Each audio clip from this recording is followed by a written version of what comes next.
How easy is it to get up in the morning when you know you're not doing all that it takes? It's not very easy at all. You can just lay there awake thinking, oh, what's a few more minutes in bed? It won't matter much anyway. Wrong. It does matter. It will matter. Now, how easy is it to get up in the morning when you're pouring it on, doing the best you can, anxious to get going, make progress toward your dreams? It's a whole different story. When you're resting to renew your reserves, it's much different than resting to avoid your day. When you're psyched up and excited for your life, when you're excited for what you've planned to accomplish for the day, it's amazing. You'll wake up before the alarm clock even tries to startle you awake. Your successes fuel your ambition. Your successes give you extra energy. Your successes pave the way for more successes. It's the snowball effect. With one success, you're excited to meet another, and another, and another. And pretty soon, the disciplines that were so difficult in the beginning, the disciplines that got you going, are now part of your philosophy. How do you know when you're successful? Do you have to be a millionaire? No. All we ask of you is that you earn all you possibly can. If you earn $10,000 a year and that's the best you can do, that's enough. God and everything else will see to it that you're okay. The key is to just do the best you can. If it's $10,000 a year, wonderful. If it's $100,000 a year, wonderful. If it's $1 million a year, wonderful. It doesn't matter $10,000 a year or $1 million a year. It doesn't matter as long as you've done the best you possibly can. Earn the most you possibly can. Be the most you possibly can. And here's why. The essence of life is growth. The essence of life is growth, to do the best you can. And here's what's interesting. Humans are the only life form that will do less than they possibly can. Humans are the only life form that will settle for less. Every other life form except human beings strive to its maximum capacity. How tall will a tree grow? Approximately. As tall as it possibly can. You never heard of a tree growing half as high as it could. No, trees don't grow half. Trees send their roots down as deep as possible, stretch their limbs up as high as possible, produce every leaf possible and every fruit possible. As a matter of fact, you never heard of a human physically growing half. We keep growing until we're done. Now that's a part of life we can't control.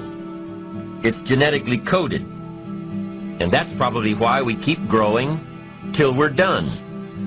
Because we can't control that part. It's the rest of our growing that we control. The growing of our minds, the expansion of our minds, that we can control. And that's what tends to get away from us. All life forms inherently strive to their max except human beings. Now, why wouldn't human beings strive to their maximum possibility? Here's why. Because we've been given the dignity of choice. It makes us different than alligators and trees and birds. The dignity of choice makes us different than all other life forms. And here's the choice. To become part of what we could be, enough to get by, or to become all that we can be. My best advice for you is to choose the all. Earn all you can, make all the friends you can, read as many books as you can, develop as many skills as you can, see as much as possible, do as much as possible, make as much fortune as possible, give as much of it away as possible. The max. There's no life like it. I'm telling you, once I got on track, I've never looked back. Pick up the challenge. Go for it. Take the best of the two easies. Take the root of it's easy to get ahead. It's easy to do all you can. It's easy to succeed. It's easy to have financial freedom. The more you do, the more you get. So the two primary benefits of positive reinforcement are, number one, to build good habits, and number two, to create more energy to fuel your ambitions, your desires, your achievements. How can you isolate what's working for you and what isn't? How can you make sure that you are reinforcing your positive disciplines? Well, if it isn't apparent, easy to see right away, if what you're doing is happening in such small increments that you're not sure if you're on track, then you need to be writing it down. You need to keep a journal anyway. But if you really aren't sure that what you're doing is making measurable progress, you need to keep a written record. You need to write down everything that may be relevant in your day. What you did, who you saw, what you felt, how it may or may not affect you now and in the future. The best way to track your activities of the day is to write them down. The best way to track your activities of the week is to write them down. The best way to analyze your progress through the year is to have written it down. Why? So you can look back on it. Because by keeping a written record of your life, you will be more accountable. By putting into writing the action steps that you have planned, you will easily see what works and what doesn't.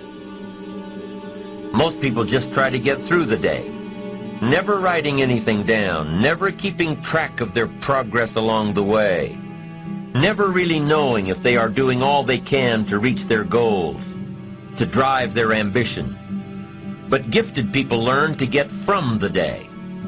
They don't let a day end without picking up some valuable experience, some emotional content, some idea that may positively affect their future.